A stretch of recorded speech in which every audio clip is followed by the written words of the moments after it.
Sa Bicol po, isang pasaherong bumaba ng bus sa gitna ng traffic ang nahagip ng motorsiklo. At sa PITX, marami pa rin humahabol kahit kung may mga biyaheng delayed.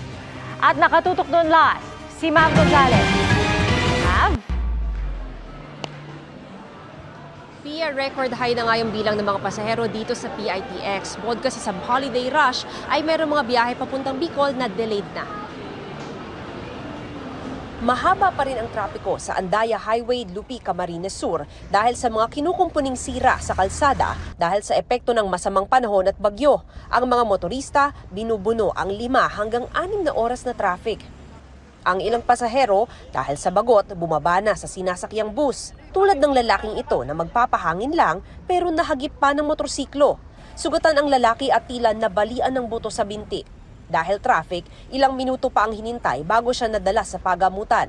Ang nakabanggang rider, hawak ng pulisya. Inaasahang matatapos ang repair sa Andaya Highway bago magpasko. Bukod sa Andaya Highway, may repairs din sa Maharlika Highway sa Labo, Camarines Norte. Ang biyahe natin from Manila to Legazpi, ang mabilis na po dyan ay 9 hours. Walang traffic yan. Nung nagkaroon ng traffic, thanks to yung 9 hours, naging 18 hours po. Ang trapiko sa Bicol, baka sa siksikan pa rin ng mga biyahero sa Parañaque Integrated Terminal Exchange o PITX. Si Marisa na pauwing Albay, naghahanap ng paraan para makauwi at makapagpasko kasama ang pamilya. Pero mas mahal at mahaba ang biyahe. Wala pa po kasi mahaba yung pila doon sa Tikitan area. Naghanap kami ng van para masakyan. Ang pamilya ni John Ray, maghapon naghihintay para sa bus nila Panaga.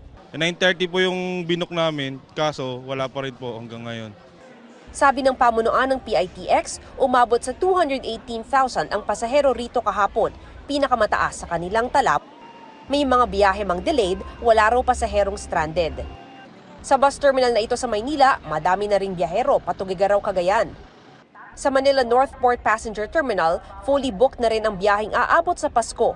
Marami pa ring nag-aabang kung makakahabol sila. Naiwanan kami ng ng barko. Na-traffic kasi kami. Tapos hindi pa sure daw kung makaano kami bukas madaling araw. Full force ang personnel ng Bureau of Immigration sa lahat ng paliparan at pantalan ngayong holiday season. Nagdagdag na rin sila ng tauhan at mobile counters.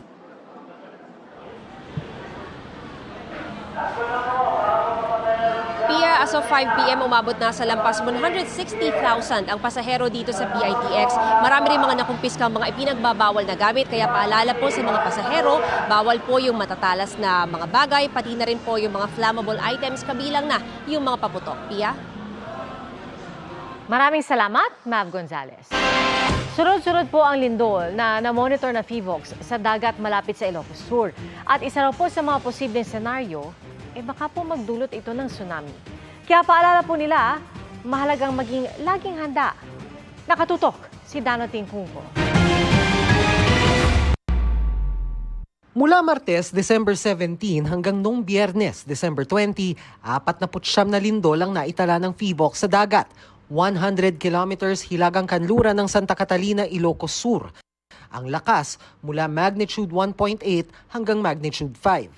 Pinakamalakas ang magnitude 5 noong December 19. Mababaw ang epicenter ng mga lindol na nangyari malapit sa Manila Trench.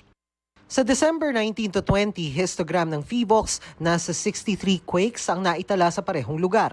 Madalang na mga namomonitor na pagyanig doon mula kahapon hanggang alas 6 kaninang umaga. Pero hindi natin ma-assure na once na bumaba na yung events, totally hindi na magkakaroon ng malaki nga or hindi na siya magsusunod na magkaroon ulit na madami. Ang PHIVOLCS nag-abiso tungkol sa dalawang posibilidad. Bababa yung number ng earthquake sa area na yun after ng ilang days. Then yung pangalawa, pwede siya mag-escalate and mag-produce na mas malaking earthquake na probably mag-create ng tsunami. Paglilinaw ng PHIVOLCS, kahit posibilidad pa lang ang tsunami senaryo, dapat maghanda.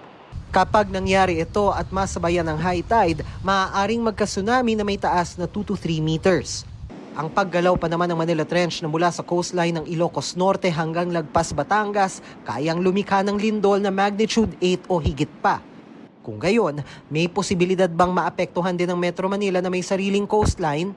Possible na umabot siya ng South Luzon, but yung height niya is hindi na siya ganun kataas comparing sa mga northern part ng Luzon. Ang Santa Catalina LGU nakamonitor sa kanila mga baybayin. Ayon sa OCD Region 1, nakahanda ang Tsunami Incident Command System sa anumang posibleng mangyari.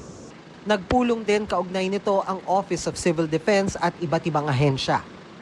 Para sa GMA Integrated News, Dano Tingkungko, nakatutok 24 oras.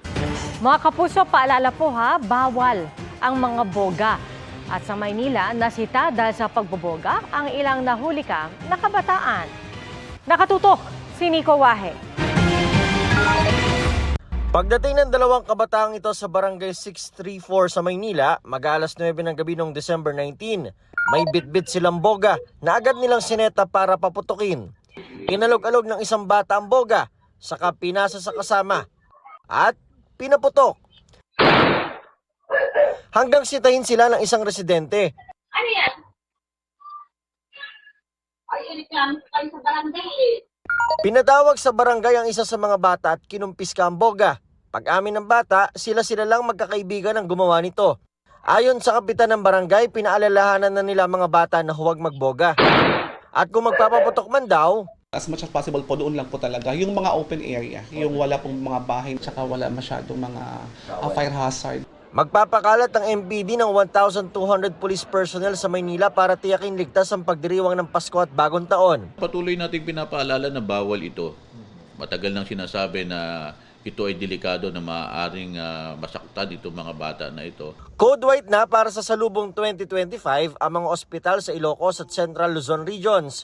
Dapat handa silang rumisponde sa mga mapuputukan, lalo't hindi biro ang gamutan. Ang mga doktor sa East Avenue Medical Center, ipinakita gamit ang mga paa ng manok kung paano putulin at tahiin ang daliring naputukan. Ang Department of Health, mas tututukan daw ang papel ng mga magulang sa pagtitiyak na hindi magpapaputok ang kanilang mga anak. Very important yung reminder na yon, reminder na talagang the adults should stop the children from handling fireworks. Number 2, yung namumulot ng paputok. Bawal magpaputok ang nakainom. Para sigurado masusunod ang firecracker ban at community fireworks display zone sa mga barangay, makikipag-ugnayan daw ang DOH sa DILG. Ang usok mula sa mga paputok, masama rin sa kapaligiran at kalusugan. Kaya muling panawagan ng mga otoridad, hanggat maaari torotot at ibang pampaingay na lang ang gamitin.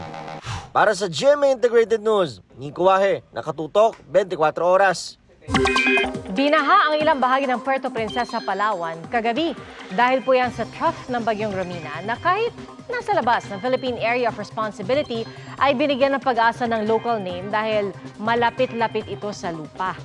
Huli po yung namataan, yung pong sentro ng Tropical Depression Romina sa dagat sa Rurok Island na bahagi ng Kalayaan, Palawan. Nakataas ang Tropical Cyclone Wind Signal number 1 sa southern portion ng Palawan at Kalayaan Islands. At kung hindi po magbabago ang kilos ng bagyo, bahagya itong lalapit sa southern portion ng Kalayaan Islands sa susunod na 24 oras.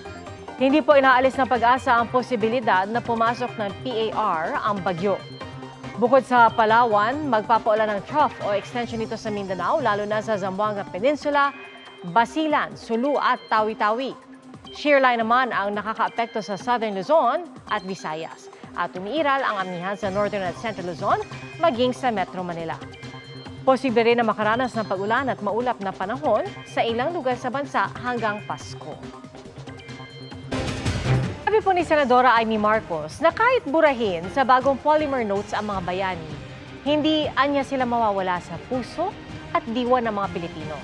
Sinabi po yan ng Senadora kasunod ng puna ng grupong Atom o August 21 Movement at naapo ni dating Pangulong Cory Aquino na pagbabagoan nila ng kasaysayan ang pagtanggal sa mukha ng mga bayani sa inilabas na bagong polymer bills.